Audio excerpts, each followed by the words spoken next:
ദൈവ തിരുനാമത്തിന് മഹത്വം ഉണ്ടാകട്ടെ.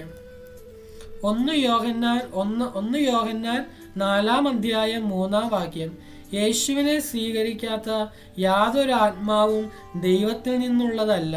പ്രിയപ്പെട്ടവരെ, യോഹന്നാൻ സ്ലീഹയിലൂടെ ദൈവത്തിൻ്റെ ആത്മാവ് വ്യക്തമായി വരച്ചു കാണിച്ചതാണ് യേശുവിനെ സ്വീകരിക്കാത്ത യാതൊരു ആത്മാവും ദൈവത്തിൽ നിന്നുള്ളതല്ല എന്ന്. യോഹന്നാൻ സ്ലീഹയിലൂടെ ദൈവത്തിൻ്റെ ആത്മാവ് നമുക്ക് വ്യക്തമായിട്ടും വരച്ചു കാണിച്ചു തരുന്നു. എങ്കിൽ നാം സ്വീകരിക്കുന്ന ആരെയാണ്? നമ്മുടെ ഹൃദയത്തിൻ്റെ ഉള്ളിൻ്റെ ഉള്ളറയിൽ നാം ആരാധിക്കുന്നതും പൂജിക്കുന്നതും സേവിക്കുന്നതും ആരെയാണ്? നാം ഒന്ന് തിരിഞ്ഞ് ചിന്തിക്കേണ്ടതായിരിക്കുന്നു. അങ്ങനെ ഏതെങ്കിലും വ്യക്തിയെയോ ഏതെങ്കിലും ബിംബങ്ങളെയൊക്കെ ആണെങ്കിൽ പ്രിയപ്പെട്ടവരെ, ഇവിടെ ദൈവത്തിൻ്റെ ആത്മാവ് വ്യക്തമായി ചൂണ്ടിക്കാണിച്ചു തരികയാണ് യേശുവിനെ സ്വീകരിക്കാത്ത യാതൊരു ആത്മാവും ദൈവത്തിനുള്ളതല്ല എന്ന്. പിന്നെ നാം ആരുടേതാണ്? നാം തുടർന്ന് ചിന്തിക്കാം, തുടർന്ന് വായിക്കാം.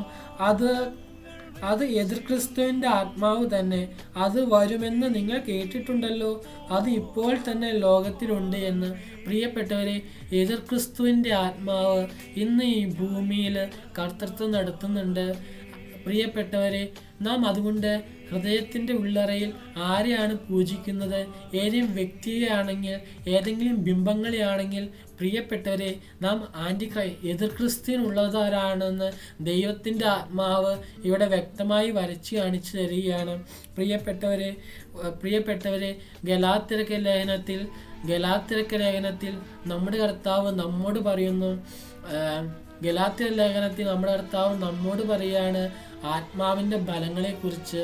ഒരു വൃക്ഷത്തെ നാം നോക്കുകയാണെങ്കിൽ, ഒരു വൃക്ഷത്തെ നാം നോക്കുമ്പോൾ പ്രിയപ്പെട്ടവരെ, അതിലുണ്ടായ ഫലം അത് എന്താണ്? ഒരു ആപ്പിളിൻ്റെ മരത്തിൽ ആപ്പിൾ ഉണ്ടാവും ഇല്ലേ?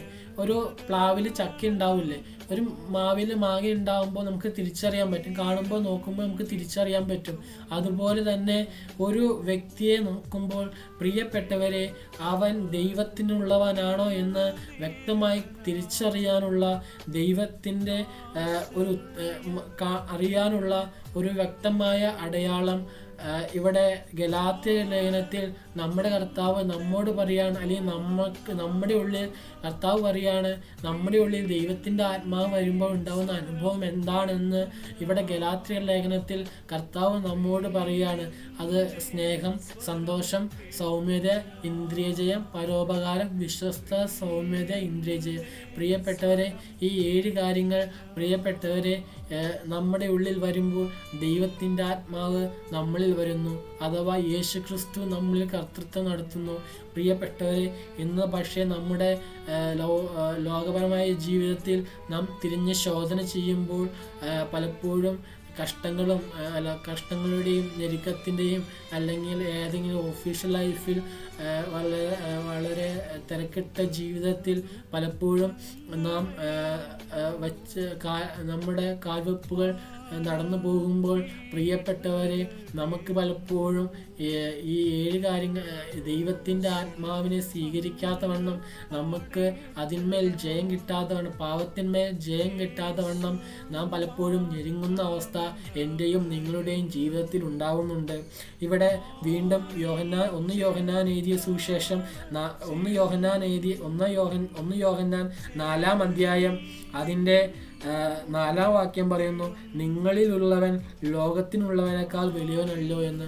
പ്രിയപ്പെട്ടവരെ, നിങ്ങളിലുള്ളവൻ ലോകത്തിനുള്ളവനേക്കാൾ വലിയവനല്ലോ എന്ന്. പ്രിയപ്പെട്ടവരെ, നാം പലപ്പോഴും പാവഭാരങ്ങളാൽ, നാം ചിലപ്പോഴും കുറ്റബോധം കൊണ്ട് അല്ലെങ്കിൽ തെറ്റ് പറ്റിയല്ലോ എന്നുള്ള ചിന്തയുണ്ട് പലപ്പോഴും പല ഭാരങ്ങളേറി അല്ലെങ്കിൽ വളരെ നിരാശയിൽ തകരുമ്പോൾ പ്രിയപ്പെട്ടവരെ, സങ്കടത്തിൽ കഴിയുമ്പോൾ പ്രിയപ്പെട്ടവരെ, നമ്മളോട് കർത്താവ് പറയുന്നു, നിങ്ങളിലുള്ളവൻ ലോകത്തിലുള്ളവനേക്കാൾ വലുതവനാണെന്ന്. നമ്മുടെ കർത്താവ് ലോകത്തിലുള്ള എല്ലാത്തിന്മേലും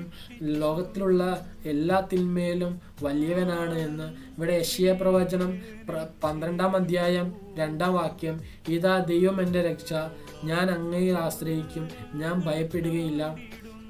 യെശയ്യാ പ്രവാചകന്റെ പുസ്തകം 12:2 ഇതാ ദൈവം എൻ്റെ രക്ഷ, ഞാൻ അങ്ങയിൽ ആശ്രയിക്കും, ഞാൻ ഭയപ്പെടുകയില്ല.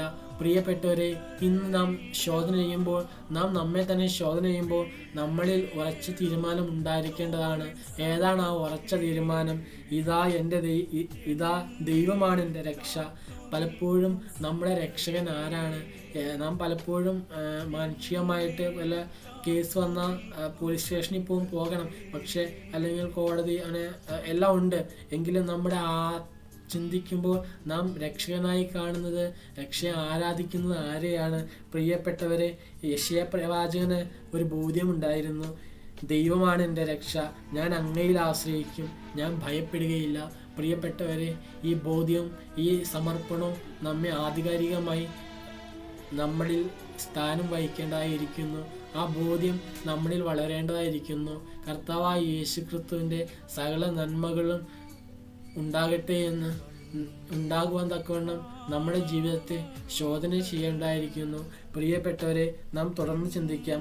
സത്യം കയ്പല്ല, എന്നാൽ അസത്യം അതിമധുരമാണ്. അതിമധുരം ഒരിക്കൽ ലോകത്തെ സൃഷ്ടിക്കുന്നു. ഒരിക്കൽ വരുന്ന രോഗം എന്നത് നുണ, എങ്കിലും അത് പറഞ്ഞാൽ അത് ഒരിക്കലും ഒരു ദിവസം പുറത്തു വരും. അത് വലിയ പ്രശ്നം ഉണ്ടാക്കും.